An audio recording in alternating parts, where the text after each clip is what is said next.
Hello everyone आज हम देखेंगे हेलो एवरीवन आज हम देखेंगे डेटा और इन्फॉर्मेशन क्या होती है, इन दोनों में क्या अंतर है। तो सबसे पहले हम समझते हैं डेटा क्या है। डेटा आपका रॉ फैक्ट्स है, कच्चे तथ्य हैं, उन्हें हम क्या कहते हैं, डेटा कहते हैं, जो कि बिखरे हुए या असंगठित होते हैं। हमारे आसपास की सारी चीज़ें क्या है, डेटा है। अगर हमारे पास नोट्स वगैरह लिख रहे हैं तो वो भी क्या है, डेटा है। हम जो भी सूचना इन्फॉर्मेशन देख रहे हैं वो सारी क्या है, डेटा होती है। अगर उसी डेटा को हम प्रोसेस कर दें और उससे कोई अर्थपूर्ण जानकारी निकाल ले तो वो हमारी क्या बन जाएगी, इन्फॉर्मेशन बन जाएगी। डेटा हमेशा बिखरा हुआ या असंगठित होता है, जबकि इन्फॉर्मेशन क्या होती है, आपकी रेडी टू यूज़ होती है, यानी कि उसको आप डायरेक्ट यूज़ ले सकते हैं।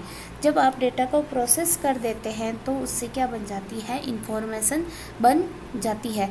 जैसे हमारे पास कंप्यूटर साइंस की किताब है तो ये क्या है, आपका डेटा है। उसी किताब को पढ़कर आपने उसमें से जो इम्पोर्टेंट चीज़ें हैं, पॉइंट्स है, छांट कर नोट्स बना लिए हैं, तो अब वो क्या है, आपकी इन्फॉर्मेशन बन गई है। वो आपकी रेडी टू यूज़ है, उससे आप जो भी जानकारी चाहिए वो निकाल सकते हो। तो ये आपकी क्या है, इन्फॉर्मेशन है। तो हम देखते हैं कि डेटा को कितने भागों में बांटा जा सकता है। डेटा क्या होता है ये हमने समझ लिया। कोई भी रॉ फैक्ट्स है, असंगठित या अनऑर्गेनाइज्ड है, वो क्या है, आपका डेटा होता है। डेटा तीन तरीके का हो सकता है, एक स्ट्रक्चर्ड डेटा, दूसरा अनस्ट्रक्चर्ड डेटा और तीसरा semi structured data. Structured data में क्या है, अगर किसी डेटा को आपने एक किसी फिक्स फॉर्मेट या स्ट्रक्चर के अंदर अरेंज करके रखा हुआ है तो वो आपका क्या है, स्ट्रक्चर्ड डेटा है। ये क्रमबद्ध होता है, ऑर्गेनाइज्ड होता है अच्छे से। जैसे आपकी कोई टेबल के अंदर डेटा है, टेबल के अंदर जैसे समझ लो अपने स्टूडेंट डाटा को टेबल के अंदर रखा है, जिसमें स्टूडेंट के roll number, SR number, name, mother name, father name आदि है। और ये डाटा फिक्स फॉर्मेट है जो सभी स्टूडेंट्स के लिए बना हुआ है, तो ये आपका क्या है, स्ट्रक्चर्ड डेटा है। अनस्ट्रक्चर्ड डेटा यानी कि अव्यवस्थित या रैंडम डेटा है, तो वो आपका कैसा है, अनस्ट्रक्चर्ड डेटा है। जैसे आपके मोबाइल फ़ोन में आपने बहुत सारी इमेजेस, ऑडियो, वीडियो सारी चीज़ें डाल रखी है, वो किसी फॉर्मेट में अरेंज नहीं है, तो वो आपका कैसा है, अनस्ट्रक्चर्ड डेटा है। सेमी स्ट्रक्चर्ड डेटा यानी कि ये ना तो अनस्ट्रक्चर्ड होता है ना ही प्रॉपरली स्ट्रक्चर्ड होता है, ये इन दोनों के बीच में होता है। ये भी अनऑर्गेनाइज्ड रहता है, रैंडम डेटा रहता है, परंतु इसमें जो भी चीज़ें हैं उनको टैग दे दिए हैं, अलग अलग नाम दे दिए हैं, जिससे उनकी हम पहचान कर सकें। तो इसे हम क्या कहते हैं, सेमी स्ट्रक्चर्ड डेटा कहते हैं। इनको हम थोड़ी सी डिटेल में समझते हैं तीनों को, कि स्ट्रक्चर्ड डेटा क्या है, अनस्ट्रक्चर्ड क्या है और सेमी स्ट्रक्चर क्या है। स्ट्रक्चर्ड डेटा पूर्व निर्धारित फॉर्मेट में पहले से अरेंज रहता है, इसका फॉर्मेट फिक्स है। जैसे अगर हमें स्ट्रक्चर्ड डेटा में किसी स्टूडेंट का डेटा इकट्ठा करना है तो उसका फॉर्मेट पहले से फिक्स हो जाएगा कि हमें स्टूडेंट की कौन कौन सी जानकारी इस टेबल में रखनी है, तो वही जानकारी हम सारे स्टूडेंट्स के लिए उस टेबल में फिल करेंगे, तो ये आपका क्या होगा, स्ट्रक्चर्ड होगा। ये मोस्टली हमेशा रो और कॉलम फॉर्मेट को फॉलो करता है। जैसे आप समझ लो उपस्थिति रजिस्टर है, जहाँ पर स्टूडेंट का नाम है, उसके फादर का नाम है, उसके रोल नंबर है, उसकी डेली की अटेंडेंस है, तो ये आपका क्या है, स्ट्रक्चर्ड डेटा है। वैसे ही एटीएम से लेन देन का डेटा है, तो ये इसमें आपकी डेट आएगी, कितने का लेन देन वहाँ कब हुआ, वो सारी चीज़ें आएगी, इसका फॉर्मेट भी एकदम फिक्स होता है। तो ये आपका क्या है, स्ट्रक्चर्ड डेटा होता है। अगला है अनस्ट्रक्चर्ड डेटा। इसका कोई भी फिक्स फॉर्मेट नहीं होता है, इसे किसी रिकॉर्ड फॉर्मेट के अंदर नहीं रखा जाता है, ये रैंडम डेटा रहता है। यहाँ पर आपके जैसे टेक्स्ट है, ग्राफिक्स है, ऑडियो, वीडियो सबका मिक्सचर होता है। उदाहरण के लिए ऑडियो हो गया, वीडियो हो गया, सोशल मीडिया पर पोस्ट है, रिपोर्ट कार्ड है, इमेजेस है, ये आपका क्या है, अनस्ट्रक्चर्ड डेटा है। जैसे आपकी इंस्टाग्राम की आईडी है तो उसके अंदर आपका डेटा है वो अनस्ट्रक्चर्ड है, क्योंकि कभी आप कमेंट कर रहे हो, लाइक कर रहे हो, कभी पोस्ट डाल रहे हो, उसका कोई फिक्स फॉर्मेट नहीं है, तो वो कैसा है, अनस्ट्रक्चर्ड डेटा है। इसके बाद आता है सेमी स्ट्रक्चर्ड डेटा, ये इन दोनों के बीच का है। कोई स्पष्ट संरचना नहीं होती, लेकिन इसमें क्या होते हैं, टैग्स होते हैं। टैग्स डेटा को अलग करते हैं। टैग बताता है कि ये डेटा इस टाइप का है, ये डेटा इस टाइप का है। बस ये है कि आपका अनस्ट्रक्चर्ड डेटा है, उसमें आपको अलग अलग डेटा को अलग अलग टैग दे दिया कि इमेजेस को अलग टैग दे दिया, वीडियोस को अलग टैग दे दिया, ऑडियो को अलग टैग दे दिया, तो उससे आप पहचान कर पाएंगे। जैसे ईमेल है, HTML पेज यानी कि वेबसाइट्स है या वेब पेजेस होते हैं, उन्हें हम HTML पेज कहते हैं, वो हो गए। CSV फाइल्स हो गई, ये कैसा है आपका सेमी स्ट्रक्चर्ड डेटा होता है। जैसे ईमेल का कोई फिक्स फॉर्मेट नहीं है, फिर भी उसमें थोड़ा सा फिक्स है कि ऊपर क्या आएगा, आपका एड्रेस आएगा, उसके बाद सब्जेक्ट आएगा, उसके बाद में बीच में कोई भी डेटा आ सकता है। तो ये आपका क्या है, ईमेल है। तो उसमें टैग्स फिक्स होते हैं कि ये आपके हेडर टैग है, ये आपका सब्जेक्ट टैग है, ये आपका बॉडी टैग है, इसके अंदर डेटा आएगा। वैसे ही HTML पेज में कोई भी वेबसाइट खोलो, उसमें कोई भी चीज़ें हो सकती है, टेक्स्ट, ऑडियो, वीडियो, परंतु उनको अलग अलग टैग दे रखे होंगे कि टेक्स्ट टैग के अंदर टेक्स्ट टैग आएगा, ऑडियो के अंदर ऑडियो, वीडियो के अंदर वीडियो। वो कहाँ आएंगे वो फिक्स नहीं है। तो ये कैसा है, आपका सेमी स्ट्रक्चर्ड डेटा होता है। नेक्स्ट हम देखते हैं जो आपका डेटा है उसको हम कैसे इकट्ठा करते हैं, यानी कि डेटा कैप्चरिंग के मेथड। तो डेटा या जानकारी को इकट्ठा करने के तरीके अलग अलग हो सकते हैं। जैसे सोशल मीडिया पोस्ट है, हम जो भी सोशल मीडिया पर पोस्ट करते हैं वहाँ पर हमारा डेटा जनरेट होता है, कंपनीज उसे इकट्ठा करके रखती है।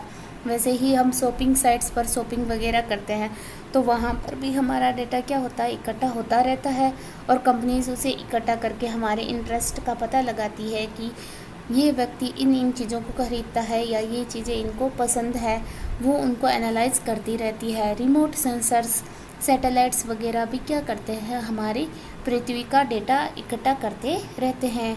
वैसे ही शॉपिंग मॉल के अंदर बारकोड रीडर होते हैं, जो बार्स बनी होती है लाइंस, उनसे रीड करके आप जो भी चीज़ें खरीदते हो उनका डेटा इकट्ठा करते रहते हैं। स्कैनर वगैरह हो गए, वो भी क्या कर रहे हैं, डेटा इकट्ठा कर रहे हैं। तो ये क्या है, आपके डेटा इकट्ठा करने के अलग अलग तरीके हैं। आप सेंसर्स से, सोशल मीडिया पोस्ट से, अलग अलग चीज़ों से क्या कर सकते हो, डेटा इकट्ठा कर सकते हो। अब जब हमने डेटा इकट्ठा कर लिया है तो दूसरा काम है उसको स्टोर करना। जो डेटा इकट्ठा किया है उसे यूज़ लेना होगा, तो उससे पहले उसको स्टोर करके रखना होगा ताकि भविष्य में जब भी हमें उस डेटा की ज़रूरत पड़े हम उसे काम ले सकें। तो उसके लिए हम हार्ड डिस्क है, पेन ड्राइव है, सर्वर्स है, ये सारी चीज़ें यूज़ लेते हैं ताकि डेटा को स्टोर करके रख सकें। अब जो डेटा स्टोर कर लिया है उसको रिट्रीव करना या फेच करना, ताकि उसको प्रोसेस करके उस डेटा से हम इंफॉर्मेशन या मीनिंगफुल जानकारी निकाल सकें।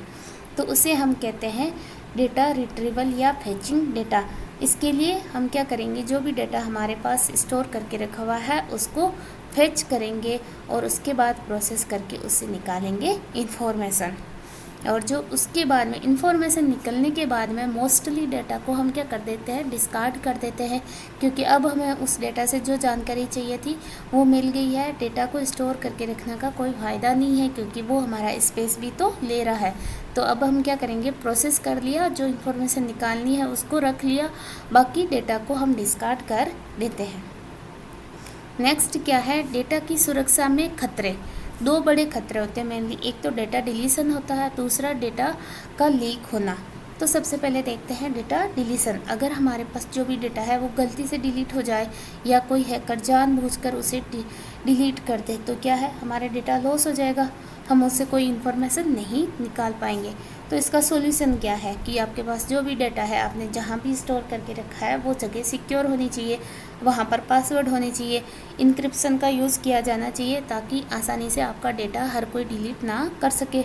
दूसरा क्या है, डेटा लीक होना।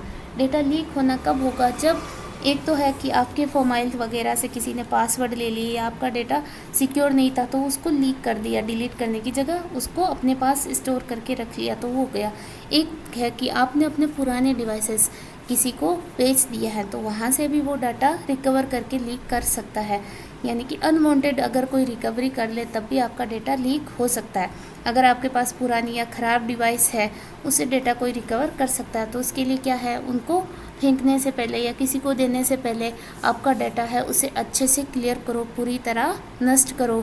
और फिर भी पॉसिबिलिटी रहती है कि कोई उससे आपका डेटा रिकवर कर सकता है, तो आप क्या करेंगे कि एक बार आपका डाटा जो भी था डिवाइस, जिस भी डिवाइस में था उसको पूरी तरह से क्लियर किया, फिर उसके अंदर गार्बेज डेटा या अनवांटेड डाटा डाल के उसको फिल किया, फिर दोबारा से क्लियर किया। ये प्रोसेस आप 2 से 3 बार रिपीट करो।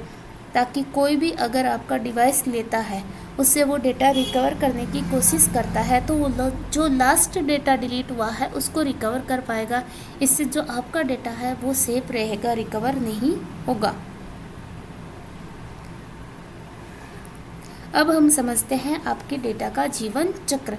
जो भी डेटा है उसका जीवन चक्र या लाइफ साइकिल क्या होता है। सबसे पहले तो पैदा होना या डेटा का बर्थ।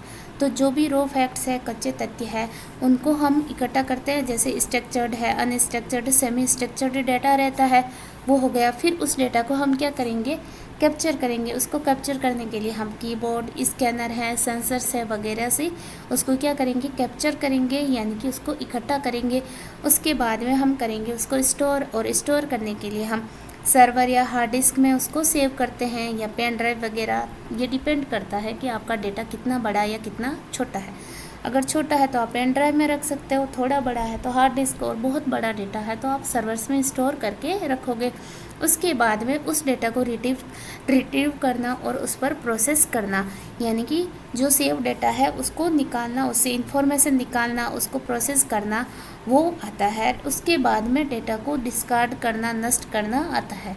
जो डाटा चाहिए था उससे जो इन्फॉर्मेशन चाहिए निकाल ली, उसके बाद में उसको स्टोर करके रखने का कोई सेंस नहीं है, क्योंकि वो आपका स्टोरेज स्पेस वेस्ट होगा। तो अगर आपने किसी डेटा को प्रोसेस करके उससे इन्फॉर्मेशन निकाल ली है तो अब आप इन्फॉर्मेशन को स्टोर करके रखोगे, ना कि पूरे डेटा को। तो जो एक्स्ट्रा डेटा है उसको आप करोगे डिस्पोज या delete. Thank you for watching.